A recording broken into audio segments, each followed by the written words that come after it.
Hello বন্ধুরা, বলেন তো এটা কি?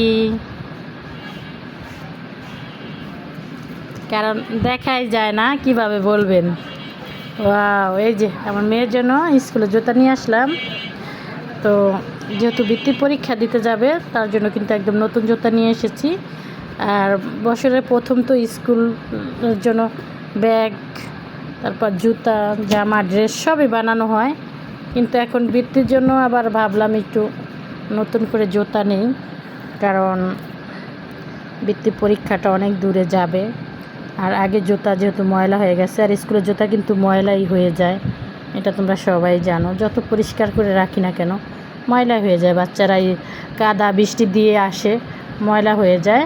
আর এখন কিন্তু একটু ভালো মানেরটা নিয়েছি, যেহেতু 6-এ চলে যাবে, আর বেশি দিন নাই, এই বছরটাই থাকবে, তারপর কিন্তু 6-এ চলে যাবে। একটু ভালো মানেরটাই নিয়েছি, ওর বৃত্তি পরীক্ষার জন্য নিলাম। কেমন হলো বলেন তো? ওকে সারপ্রাইজ করলাম, তো অনেক খুশি হয়ে গেছে আমার মেয়ে।